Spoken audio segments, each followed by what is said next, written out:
Hello friend. आज हम पर्यावरण की कुछ सवालों को सॉल्व करेंगे, है ना। महत्वपूर्ण सवाल हैं, ये 10 महत्वपूर्ण सवाल हैं जो एग्ज़ाम के पॉइंट ऑफ व्यू से महत्वपूर्ण है, आने के चांस हैं। यह दिन के समय अत्यधिक गर्म रहता है। पहला सवाल है, यह दिन के समय अत्यधिक गर्म रहता है। यह दिन के समय अत्यधिक गर्म रहता है। किसके समय? दिन के समय अत्यधिक गर्म रहता है, हालांकि रात्रि के समय अत्यधिक ठंडा हो जाता है। यहाँ ध्यान देने वाली बात है कि ये दिन के समय अत्यधिक गर्म रहता है, रात्रि के समय यह अत्यधिक ठंडा हो जाता है। रात के समय क्या है? ठंडा हो जाता है। दिन के समय आप किसी भी प्रकार का जीवन नहीं देख सकते। दिन के समय आप किसी भी प्रकार का जीवन नहीं देख सकते हैं, लेकिन रात्रि के समय आप महसूस करेंगे कि छोटे जीवधारी होते हैं। रात के समय महसूस करेंगे छोटे जीवधारी होते हैं। यहाँ किस प्रकार के जीवों की चर्चा की गई? जीवों या बायोम की चर्चा की गई है। किस प्रकार के जीवों की चर्चा की गई है? पहला है, हम जानते, एक बार प्रश्न देखते हैं। यह दिन के समय अत्यधिक गर्म रहता है। दिन के समय गर्म रहता है और रात के समय ठंडा हो जाता है। अब दिन के समय में कोई जीव नहीं रहते, नहीं देखने को मिलता।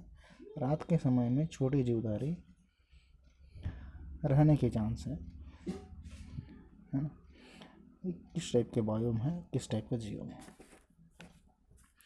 तो ऑप्शन नंबर ए है उष्णकटिबंधीय वर्षावन, है ना। उष्णकटिबंधीय वर्षावन। दूसरा है मरुस्थल। तीसरा है घास का मैदान और चौथा है अफ्रीकी सवाना। उष्णकटिबंधीय वर्षावन में इस प्रकार का जीव देखने को नहीं मिलता है।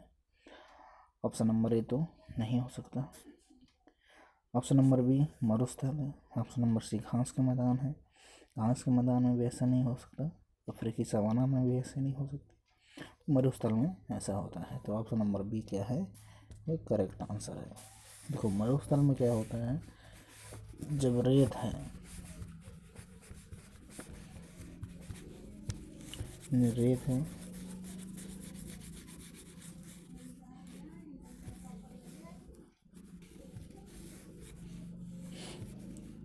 रेत है, जैसे ये मरुस्थल है, यहाँ रेत बिछी हुई, रेत है ना। मरुस्थल में रेत है, टीले हैं, रेत है। जब सूर्य का प्रकाश पड़ता है ना, जब सूर्य का प्रकाश पड़ता है तो रेत बहुत गर्म हो जाते हैं। रेत बहुत गर्म हो जाती है, जल्दी गर्म हो जाती है। और जब रात के समय में, जब रात का समय में सूर्य का प्रकाश नहीं होता है, रात का समय में इस रेत में, इस मरुस्थल में क्या नहीं होता? सूर्य का प्रकाश नहीं होता है। तो यह क्या है? धीरे धीरे ठंडा हो जाता है और ये बहुत ठंडा हो जाता है। तो कहने का मतलब है कि दिन के समय में मरुस्थल बहुत गर्म रहती है और रात के समय में यह बहुत ठंडा हो जाता है। यह सब प्रकृति है, इसका नेचर है। किसका? मरुस्थल का। दिन के समय में बहुत गर्म रहता है और रात के समय में बहुत ठंडा हो जाता है।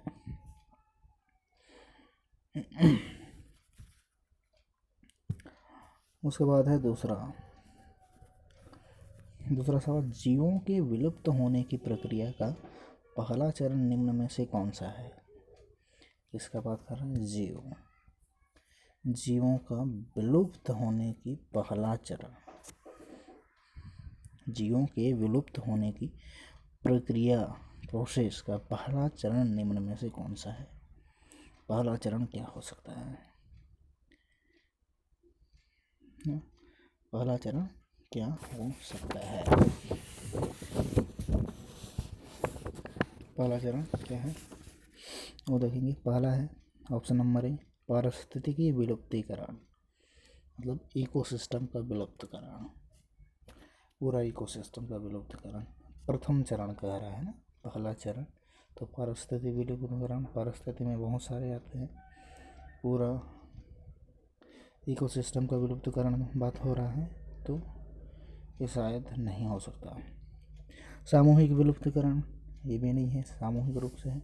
स्थानीय विलुप्तीकरण ये भी नहीं हो सकता। जीव वैज्ञानिक विलुप्तीकरण, जीव वैज्ञानिक विलुप्तीकरण इसका सही आंसर है। इसका फर्स्ट क्या है, लेवल है, फर्स्ट पहला चरण है। कौन सा, ऑप्शन नंबर डी सही आंसर है।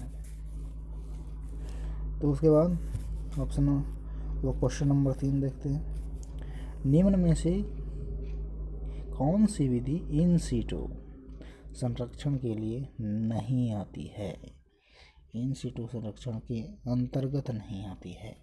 यहाँ ध्यान में रखें कि इन सीटू संरक्षण के अंतर्गत नहीं आती है। इन सीटू, देखो इन सीटू और एक्स सीटू होता है, तो इन सीटू संरक्षण के अंदर नहीं आती है, ये कह रहे हैं।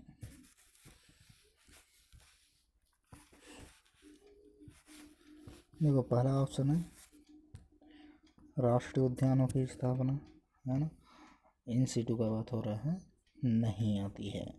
इन सीटू में नहीं आती है राष्ट्रीय उद्यानों की स्थापना, आरक्षित वनों की स्थापना, जैवमंडलीय आरक्षित क्षेत्रों की स्थापना, और लास्ट है बीज बैंकों की स्थापना। देखो इन सीटू के अंतर्गत ये तीनों आते हैं, राष्ट्रीय उद्यानों की स्थापना, आरक्षित वनों की स्थापना और जैवमंडलीय आरक्षित क्षेत्रों की स्थापना। ठीक है, इन सीटू के अंतर्गत आते हैं, है ना, इन सीटू संरक्षण के अंतर्गत आते हैं, जीवों का संरक्षण करते हैं इसमें। तो ये बीज बैंक की स्थापना ये नहीं है, ये क्या है, ये नहीं है, तो नहीं आती है बीज बैंकों की स्थापना। तो option number D is correct answer. Question number 4, सभी प्रकार की जैव विविधता का संरक्षण, सभी प्रकार की जैव विविधता का संरक्षण करने के लिए निम्न में से कौन सी सबसे महत्वपूर्ण अंतर्राष्ट्रीय संधि है?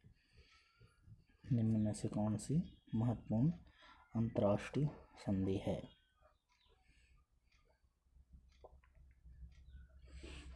सभी प्रकार की जैव विविधता का बात कर रहे हैं।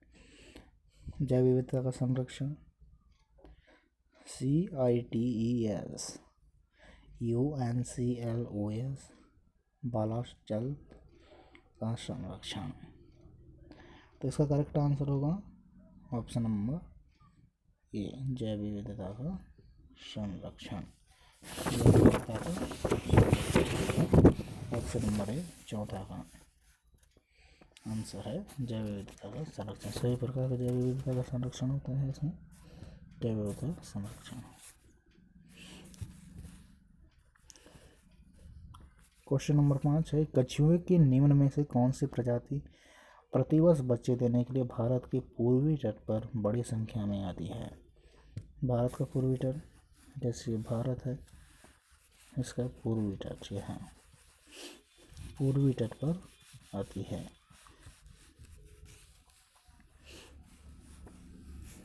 पूर्वी तट पर आती हैं। इसका ऑप्शन नंबर 1A है, वो ओलिव रिडले, कछुए की प्रजाति है ना, कछुए का बात कर रहे हैं, कौन सी प्रजाति है प्रत्येक वर्ष बच्चे देने के लिए भारत के पूर्वी तट में आती है। तो ये भारत के पूर्वी तट में आती है। तो प्रजाति का नाम बताना है। ऑप्शन नंबर ए है ओलिव रिडले, बी है लेडरबैक, सी है हॉक्सबीन, डी है लॉगरहेड। इसका सही आंसर है, पांचवा का सही आंसर है ओलिव रिडले। ओलिव रिडले नामक जो प्रजाति है कछुए की प्रजाति, वो प्रतिवर्ष क्या है भारत के पूर्वी तट पर बच्चे देने के लिए आती है। क्या है option number A is correct answer. Question number 6 है, फसलों की प्रजाति पर भारत में संपन्न हुई हरित क्रांति का क्या प्रभाव हुआ है? जब हरित क्रांति हुआ था भारत में, है ना, भारत में हरित क्रांति लाया गया था, या फसलों की प्रजाति का बात किया जा रहा है यहाँ पर। फसलों की प्रजाति पर भारत में संपन्न हुई हरित क्रांति पर क्या प्रभाव हरित क्रांति का क्या प्रभाव पड़ा इस पर? फसलों की प्रजाति पर। उगाई जाने वाली फसल प्रजातियों की संख्या में तेजी से वृद्धि हुई है। जो उगाई जाने वाली फसल प्रजातियां हैं उसमें तेजी से वृद्धि हुई है। उगाई जाने वाली फसल प्रजाति की संख्या में कमी आई है। अब चावल की ज़्यादा किस्में और गेहूं की कम किस्में उपलब्ध है। अब गेहूं की ज़्यादा किस्में और चावल की कम किस्में उपलब्ध है। क्वेश्चन नंबर 6 का जो सही आंसर है, उगाई जाने वाली फसल प्रजाति की संख्या में कमी आई है। जब हरित क्रांति लाया गया तो उसमें फसल की प्रजाति कम हुआ और वो खाद्यान्न की मात्रा बढ़ी, इसमें अनाज की मात्रा बढ़ी, लेकिन फसल की प्रजाति की जो संख्या है उसमें कमी आई है। इसमें खाद्यान्न की मात्रा में बढ़ी, मतलब खाद्यान्न ज़्यादा, जैसे चावल, जैसे धान ज़्यादा हो जाता है लेकिन उसकी प्रजाति कम हो जाती है, उसकी किस्में कम हो जाती हैं, उसमें मात्रा ज़्यादा हो गया तो मतलब बहुत कम प्रजाति को बोया जाने लगा। जो परंपरागत प्रजाति हैं फसल की प्रजाति, उसमें कमी आई, वो विलुप्त होने लगे धीरे धीरे। क्वेश्चन नंबर 7 है, निम्न में से किस प्रकार का भूमि निम्नीकरण सबसे बड़े क्षेत्र को प्रभावित करती है?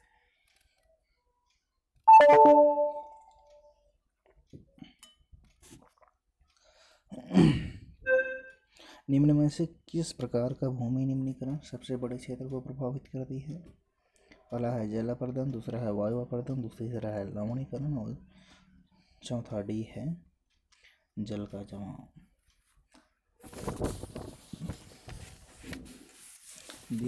भूमि निम्नीकरण, भूमि को निम्नीकरण कौन करता है, कम कौन करता है? तो कौन करता है? जल अपरदन, हम सब जानते हैं। हमारे द्वारा उपयोग की जाने वाली ऊर्जा का मुख्य स्रोत सूर्य है। निम्न में से कौन सा या कौन से कथन इस कथन का अपवाद है? जैव ऊर्जा, नाभिकीय ऊर्जा, तरंगीय ऊर्जा, भूतापीय ऊर्जा। अपवाद है, अपवाद का बात किया जा रहा है। अपवाद है जैव ऊर्जा, नाभिकीय ऊर्जा, तरंगीय ऊर्जा, भूतापीय ऊर्जा। इससे नीचे दिए गए कोड की सहायता से चयन करना है।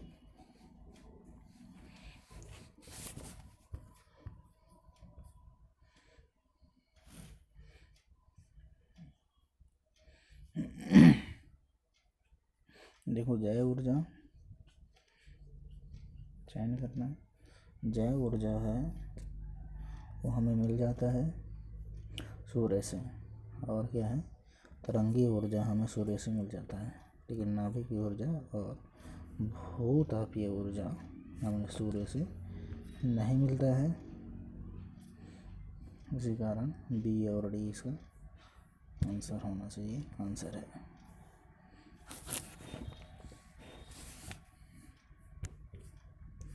नवा नंबर है, निम्न में से कौन सा या कौन से ऊर्जा के गैर परंपरागत स्रोत हैं? ऊर्जा के गैर परंपरागत में गैर परंपरागत जल है, नाभिकीय ऊर्जा, भूतापीय ऊर्जा और तरंगीय ऊर्जा। नीचे दी गई गुट की सहायता से सही उत्तर का चयन कीजिए।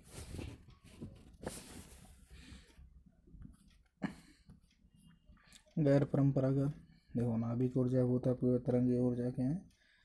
ये नहीं है, तो ऑप्शन नंबर ए सही है। तो यहाँ पर ये क्या है? केवल एक सही है, मतलब ऑप्शन नंबर 2 केवल ए।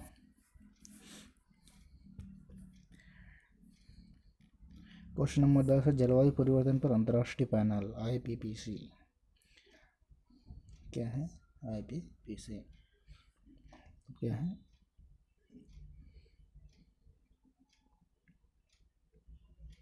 इंटरनेशनल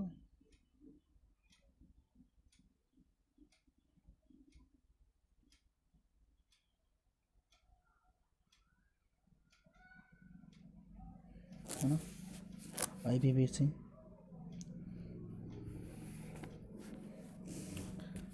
थोड़ा सा मिस्टेक है इसमें, ये जो है ये है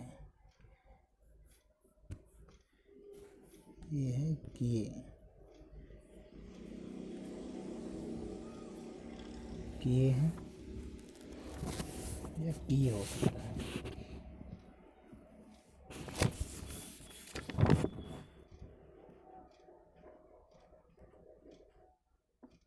की है, ये जो है ये की है।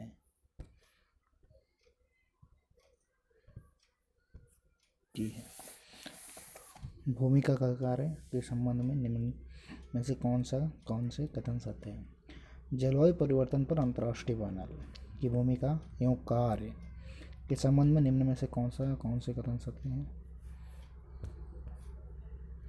पहला कथन है IPCC जलवायु परिवर्तन पर विश्व में किए जा रहे शोध को बढ़ावा देता है। IPCC जलवायु परिवर्तन से संबंधित वैज्ञानिकों का दल है जो जलवायु परिवर्तन पर आधारभूत शोध कार्य करता है। IPCC जलवायु परिवर्तन पर वार्षिक रिपोर्ट तैयार करता है। संयुक्त राष्ट्र के सदस्य देशों को IPCC की सिफारिशों को मानना अनिवार्य होता है। ये होता है थोड़ा सा मिस्टेक हो गया, होता है। नीचे दिए गए कोड का सही उत्तर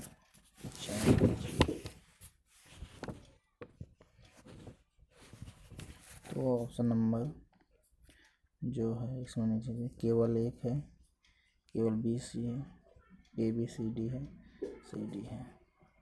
इसमें क्या है? IPCC जलवायु परिवर्तन और विश्व में किए जा रहे शोध को बढ़ावा देता है। बाकी 3 गलत हैं। ऑप्शन नंबर 1 जो है सही है ना? तो यहाँ पर केवल 1 सही होगा। धन्यवाद।